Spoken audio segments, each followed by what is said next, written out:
Hey, what's going on? What's going on? So it's Wednesday. Yes, not Tuesday. You normally have Tuesday's thoughts, and unfortunately yesterday I was having some technical difficulties. Just couldn't get that video uploaded in time, so I said let's go ahead and just change that till tomorrow. Alright, so here we are. We're here on Wednesday Wonderment. So what I wanted to talk to you today was actually something from my daily email list. If you're not on that email list, I actually want you to look down below after you finish watching the video.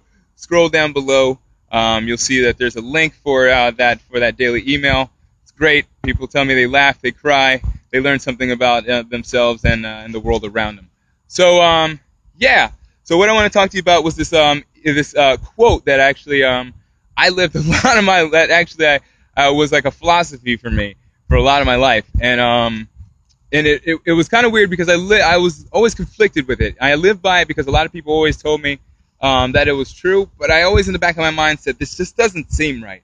And so the quote is, "A jack of all trades, master of none." All right. So, and like I said, I used to always hear that quote all the time, and people always used to tell me, Jerry, if you want to be an astronaut, I always wanted to be an astronaut.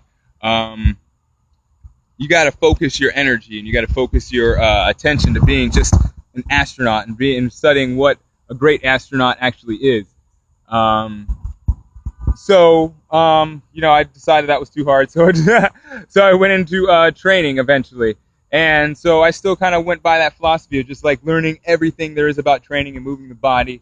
And while that's great, I realized that after learning what the real quote is all about, I understood that, my original idea about the quote was right. And so the quote really goes, how does it really sound? What are the real words to this quote?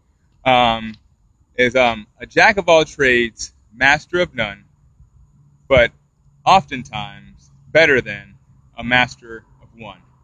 So like I said, when I was younger, I used to say but what about Deon Sanders? And what about Bo Jackson? Those guys were always good. They were good at, two sports. And they were really, really good. Bo Jackson's probably one of the greatest athletes of all time. So we look up at the players like these and we say, wow, these guys are, above, these great athletes are, they're already great athletes and they're above these guys. There's lots of examples like that. John Elway. How about the most ultimate example? Leonardo da Vinci. I want to be like that guy. Now, don't get me wrong. I don't have delusions of grandeur. I know I'm not going to be inventing things and what I'm saying. I'm not going to be Leonardo da Vinci. But I want to develop different things, and I want you to have that same philosophy in your life. Develop different aspects of your personality and your character, and develop different skills, because you never know what you might need. You never know what you can combine together to create something really awesome in your life and what you're already currently doing. So that's what I'll leave you with today. It's a little long today, but you know what? That's what happens when you have an extra day in between to think about things. All right, so once again, go down below, scroll down below, and subscribe to the daily email. I love writing these, and I love getting your responses. We'll talk soon. Take care.